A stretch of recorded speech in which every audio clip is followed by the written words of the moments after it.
Welcome to this deep dive. Glad to be here. Today, we're getting into a really fascinating journey of artistic evolution. That's right. We're looking at the Ukrainian artist 𝗧𝗕𝗓 and her EP 𝗧𗔔𗧔𝗧𝗔𝗡, which translates to Who Will Protect the Trees from the Flood? And how that deeply personal work got reimagined for a global audience as Flooded Roots. Mm-hmm. And we're drawing heavily from an article in TATANKA that really maps out this whole process, the original EP, 𝗧𗕕𗕓's artistic path, and the thinking behind Flooded Roots. Exactly. And the goal here, for you listening, is really to explore how something so personal, so rooted in one person's experience can be transformed to connect universally. Yeah, hitting on these themes of, hidden pain, healing, finding your voice, all conveyed through metaphor, language, music. Okay, so let's dive in, starting with the original EP. Let's do it. It's my gas tour. So at its core, there's this really potent metaphor. A tree partially submerged in water. Okay. And that image, it's meant to represent the human soul, right? Our internal emotional landscape. Precisely. It's quite evocative. The article breaks it down. The trunk is like our physical self, the body. The visible part. Right. But the roots, unseen under the water. That's the soul. The deeper stuff we don't always show. And the water itself? Well, that's got a dual role. It's it can be nurturing, life-giving, but also overwhelming, threatening. That makes sense. A really powerful central image. It really is. And out of that flows the EP's main themes. Things like identity, mental struggle. That quiet resilience people have under the surface. Exactly that. And ultimately, emotional authenticity. Being true to yourself, even the difficult parts. It's striking how universal those feel, tied to that one image. And another key thing right away is the language. Yeah, the multilingual aspects. She sings in Ukrainian, but also English and French on the original EP. Which already suggests this desire to reach out, doesn't it? Yeah. To connect beyond just one language group. Did the article say why those specific languages? Or was it just about broadening the reach? It doesn't spell out the exact why for each, but the strong implication is that desire for wider communication, even initially. Plus, each language probably brings its own, emotional color. Sure, different resonances. The article also points to specific tracks like Lira. Yeah, really. Described as an anthem of self-belief, something to hold on to when you're feeling lost. Like finding strength within yourself, even in despair. Precisely. Then there's Quarrel, which is interesting because it's ambiguous. Ambiguous how? Is the fight with someone else, or is it, internal? Fighting yourself. It kind of blurs that line. Ah, okay.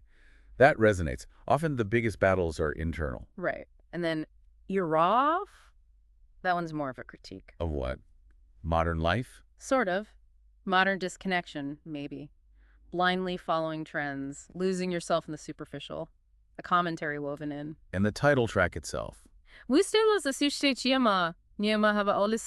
That one really brings the core symbol home.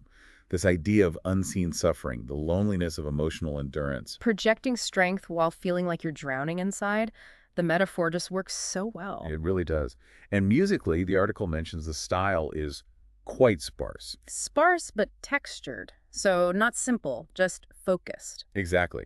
The focus seems to be squarely on the lyrics, on creating this direct, intimate connection with you, the listener. That makes sense. A minimalist approach to let the emotions shine through. Yeah, it strips away distractions. You really hear the vulnerability, the honesty. So overall, this first EP sounds like a real declaration, offering up truth, pain, vulnerability, like a refuge, the article says. It does, which makes her artistic journey even more interesting, because this wasn't where she started. Right. I remember reading she was part of a group called Panavalkova before this, and their style was quite different. Very different. Known for being witty, ironic even. So this shift to something so deep and reflective is significant. Like shedding a mask, almost. Did the article get into her reasons? It quotes her saying she's not who they remember, and that this later work is much closer to her inner reality.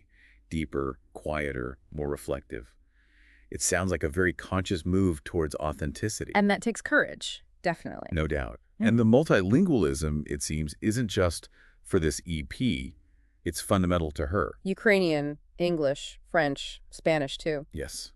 And she's a multi-instrumentalist, but chooses this minimalist style.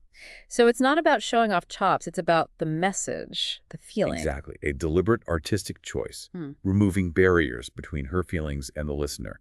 music as a direct conduit. And there's more to it than just the music, right? There's this mission. Yeah, the article highlights this dedication. She aims her work at people feeling lost or trapped, offers the songs as lifelines. With that message, you are not alone. Just wait, everything goes. It's simple but so empathetic. It is. The article calls it empathetic activism. Using her art not just for self-expression, but as genuine support for others. Building connection through shared vulnerability. Okay, so that sets the stage beautifully. We have this deeply personal, multilingual work about hidden struggles. Now, how does it become flooded roots? Right. Flooded Roots is positioned as more than just a translation. It's a full reinterpretation. For a global contemporary audience. Exactly. Yeah. So New English lyrics, there's a male narration element introduced, and the soundscape is totally different. Different how? What kind of sounds? It mentions drawing on ambient music, vaporwave, post-jazz, even electro-noir. Quite a mix. Wow, that sounds atmospheric, almost like creating a parallel world for the emotions. That's exactly how the article describes it. A parallel emotional universe. The goal being to extend those original themes, inner conflict, resilience, vulnerability, to people who might not know Ukrainian, but definitely understand pain. So the core metaphors, the trees, the roots, the water, they're still there. Oh yeah. Preserved, but maybe even deepened. Focus more sharply on that universal human struggle of looking okay while feeling overwhelmed. And we have examples of how specific tracks were adapted, like the intro. Yes. The intro becomes "Not Who I Was." And the lyrics quoted really hit hard. I was the mask, the echo, the joke, wrapped tight in light they mistook for hope. Oof. Yeah, that captures that feeling of shedding a false self perfectly. It does. And her becomes my instrument still sings.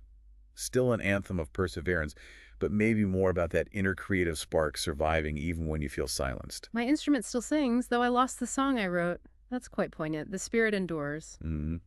Then there's Sleepless for You, exploring longing, these fleeting connections. That line, you only come when the sky forgets light, soft as silence, sharp as midnight. It's very poetic. Captures that ephemeral feeling. Beautifully put. And the title track, Reimagine, no one knew the roots were drowning. That must really underscore the main theme. Totally. The lyrics cited. They said I looked steady, like I could carry the storm, but no one looked below the waterline. Just drives home that hidden suffering idea. It really does. What about I fought myself? Sounds intense. Yeah, seems to tackle that internal conflict directly. I fought myself in the mirror's frame, took his blows, and gave the blame. It's raw. Very raw. And the mirage broke. About seeing through illusions. Seems like it. The mirage fractured, and the spell-unraveled veils fell like ash. That moment of clarity, of accepting truth. Powerful imagery. And it's not just the music and lyrics, is it? Flooded Roots uses visuals, podcast integration. Right, like this deep dive itself. Conceptual videos, too. It's presented as a whole audiovisual experience. Why do you think they went that route? Is it just how things are done now, or is there a deeper reason? Probably a bit of both. But I think it's also about deepening engagement. Music doesn't exist in a vacuum today. Creating this whole sensory world invites people in more fully, maybe encourages more discussion around these important themes. It meets people where they are with interconnected media. That makes sense. Okay, so this reimagining broadens the reach, uses contemporary sounds and visuals, but then the story takes another turn. A really powerful one. With roots in reverb, 𝗧𝗔𝗧𝗔𝗡𝗏's song in the flood, and TATANKA's Orchestra Americana. This feels like the themes jumping off the page or out of the speakers and into real life. Tell us about 𝗧𝗔𝗧𝗔𝗡𝗏. Her story is incredibly moving. She's a displaced Sudanese woman, and the article explains that trauma had effectively silenced her. She'd stopped singing. Stopped singing completely. Wow. But then she encountered this group, Orchestra Americana. And their whole concept is reclaiming the unheard. That sounds tailor-made. It really does. It's described as this non-traditional orchestra for marginalized voices. No uniforms, no auditions based on technical skill, no sheet music. It's built around lived experience, pain, and transformation. That's radical in a good way. Very inclusive. Totally. And Asha saw their flyer. It said, "We listen to the roots under the flood." Wow. Right back to the core metaphor. That must have resonated deeply with her. You have to imagine so. She joined this diverse group, and apparently the conductor simply asked her what instrument she missed playing the most. And she said, "My voice." gosh, that must have been a huge moment. Just acknowledging that loss. It sounds like it. And it speaks volumes about creating safe spaces, doesn't it? Where someone feels okay to even admit that. That non-judgmental environment was key. Absolutely. So what happened next? Did they engage with flooded roots? Yeah, they did. The group took the themes and decided to write new lyrics, but from the perspective of the trees after the flood. Looking back, processing. That's a beautiful evolution of the idea, art sparking more art. Exactly. And 𝗧𝗔𝗧𝗔𝗡 contributed lyrics in both Arabic and English. The article quotes this line: "They thought my silence was drowning, but I grew fruit where they saw rot." Oh, that's incredible. What a statement of resilience, finding growth in the devastation. Isn't it? Apparently, when she sang those words, the impact on the group was immense. I can only imagine. And their adaptation, this collective piece, ended up being featured on the Google Deep Dive podcast itself, titled "Flooded Roots, Drowned but Still Growing." So her voice, their collective story, got amplified even further. That's fantastic. It really underscores the importance of these platforms, doesn't it? Sharing stories that might otherwise go unheard, validating those experiences. Definitely. And there was a live performance. Yes, the article describes 𝗧𝗔𝗧𝗔𝗡 performing in traditional Sudanese clothing, dedicating the piece to anyone told their roots, their heritage, their past was somehow poison. And her message, we're still here, and we sing. Just incredibly powerful, defiant, and healing. It really brings everything full circle. Musical reclamation as healing, art crossing language barriers, empowering marginalized voices. Exactly. Asha's story is such a vivid illustration of what 𝗑ᗕᗕડા's work and its reimagining ultimately points towards.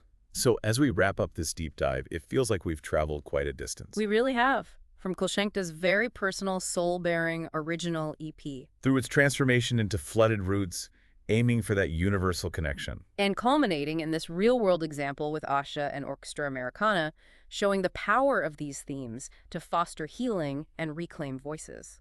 And throughout, those core ideas kept surfacing, didn't they? Absolutely. The universality of hidden pain, that quiet suffering so many endure, but also the resilience we find when we allow ourselves to be vulnerable, to be authentic. And just the sheer power of art, music, lyrics, stories to connect us across languages, across cultures, across experiences. And the importance of creating spaces, platforms like Orchestra Americana that don't just allow, but actively honor and amplify those individual, often marginalized experiences. It definitely leaves you thinking. It makes you consider, the roots in your own life. Yeah, those unseen parts, the struggles, the quiet strings that make you who you are. And it poses a fascinating question, really.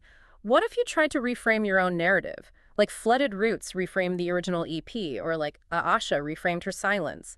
Could looking at your own story differently offer a new perspective? Could it connect you more deeply to that shared human experience of navigating the floods and finding ways to grow, even in unexpected places? Definitely something to mull over.